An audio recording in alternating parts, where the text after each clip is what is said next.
President Hollande, Mr. Secretary General, fellow leaders, we have come to Paris to show our resolve. We offer our condolences to the people of France for the barbaric attacks on this beautiful city.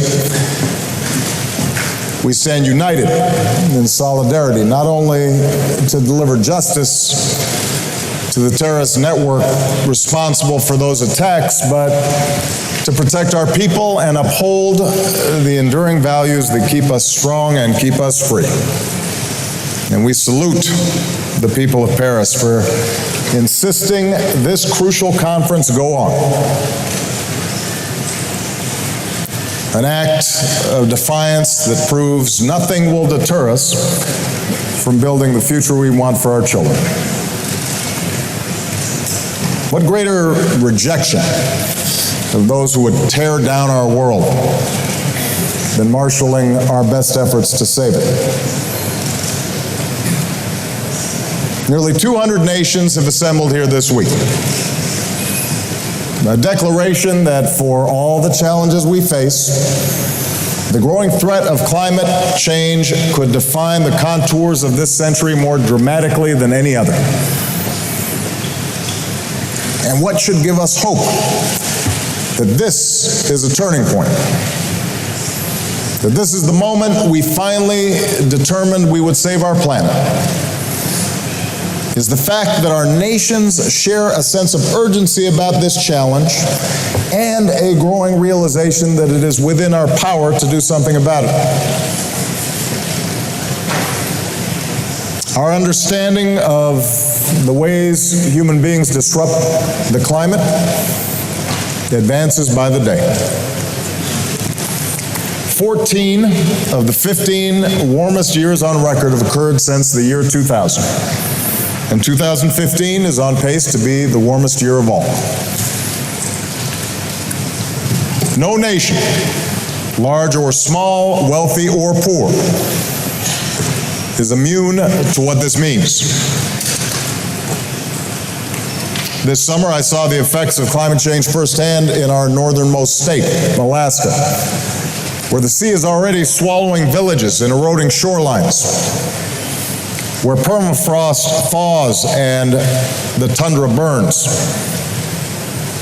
where glaciers are melting at a pace unprecedented in modern times. And it was a preview of one possible future.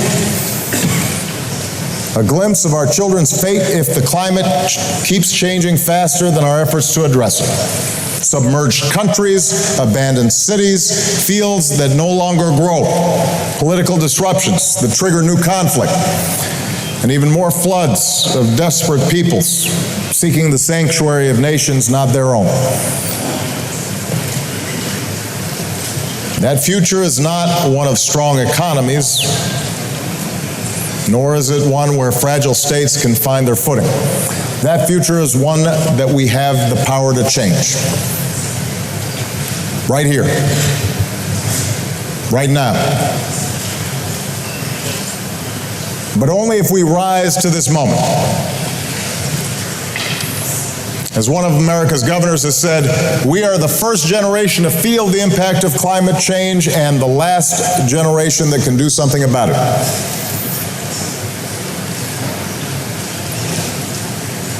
I've come here personally as the leader of the world's largest economy and the second largest emitter to say that the United States of America not only recognizes our role in creating this problem, we embrace our responsibility to do something about it. Over the last 7 years, we've made ambitious investments in clean energy and ambitious reductions in our carbon emissions. We've multiplied wind power 3-fold, solar power more than 20-fold, helping create parts of America where these clean power sources are finally cheaper than dirtier conventional power. We've invested in energy efficiency in every way imaginable.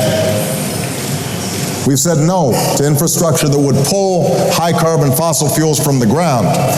And we've said yes to the first-ever set of national standards limiting the amount of carbon pollution our power plants can release into the sky.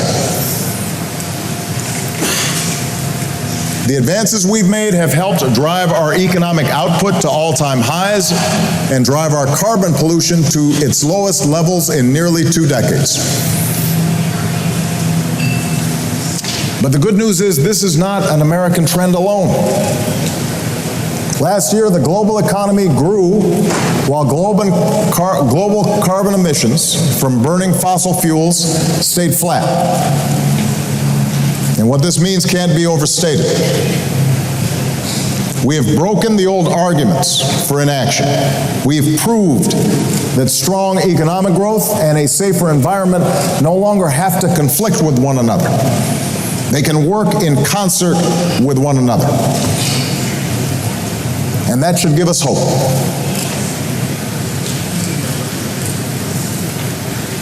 One of the enemies that we'll be fighting at this conference is cynicism. The notion we can't do anything about climate change. Our progress should give us hope during these 2 weeks. Hope that is rooted in collective action. Earlier this month in Dubai, after years of delay, the world agreed to work together to cut the super pollutants known as HFCs. That's progress. Already, prior to Paris, more than 180 countries representing nearly 95% of global emissions have put forward their own climate targets. That is progress. For our part, America's on track to reach the emissions targets that I set 6 years ago in Copenhagen. We will reduce our carbon emissions in the range of 17% below 2005 levels by 2020.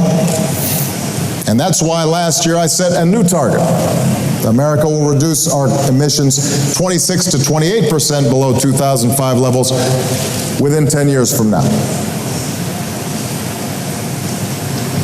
So our task here in Paris is to turn these achievements into an enduring framework for human progress. Not a stopgap solution, but a long-term strategy that gives the world confidence in a low-carbon future.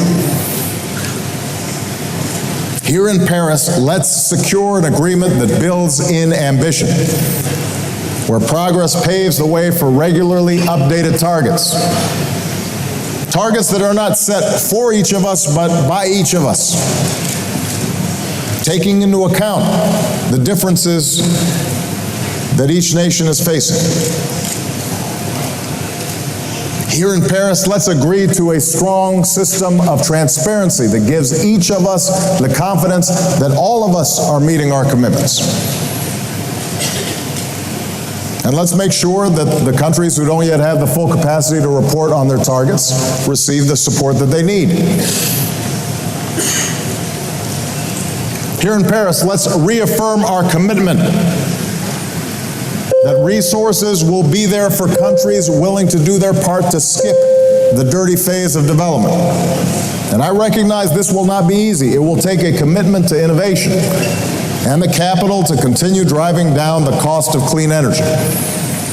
And that's why this afternoon I'll join many of you to announce a historic joint effort to accelerate public and private clean energy innovation on a global scale. Here in Paris, let's also make sure that these resources flow to the countries that need help, preparing for the impact of climate change that we can no longer avoid.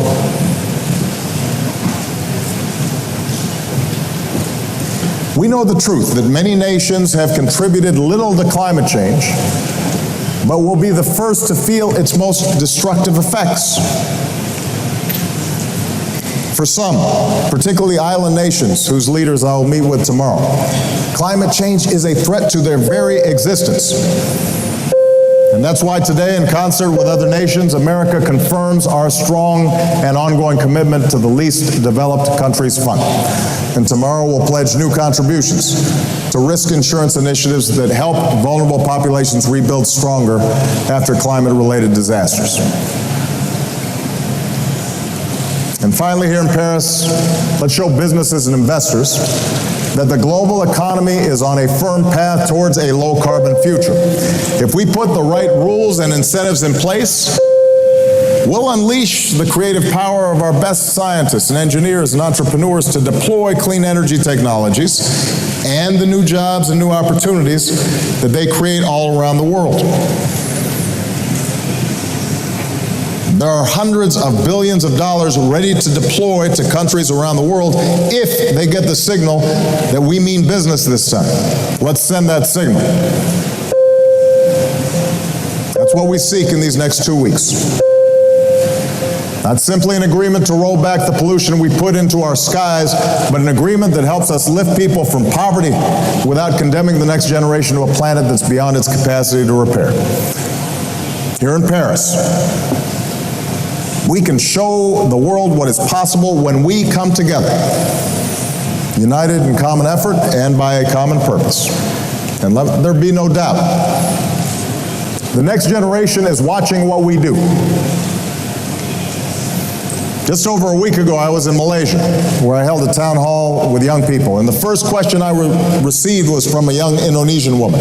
And it wasn't about terrorism, it wasn't about the economy, it wasn't about human rights, it was about climate change. And she asked whether I was optimistic about what we can achieve here in Paris and what young people like her could do to help. I want our actions to show her that we're listening. I want our actions to be big enough to draw on the talents of all our people, men and women, rich and poor. I want to show her passionate, idealistic young generation that we care about their future.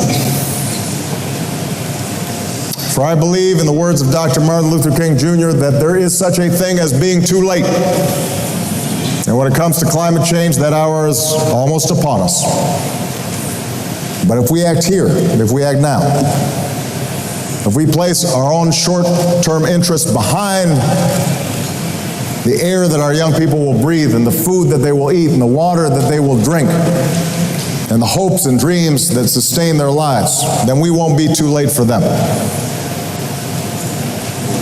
And my fellow leaders, accepting this challenge will not reward us with moments of victory that are clear or quick. Our progress will be measured differently in the suffering that is averted and a planet that's preserved. And that's what's always made this so hard. Our generation may not even live to see the full realization of what we do here, but the knowledge that the next generation will be better off for what we do here. Can we imagine a more worthy reward than that?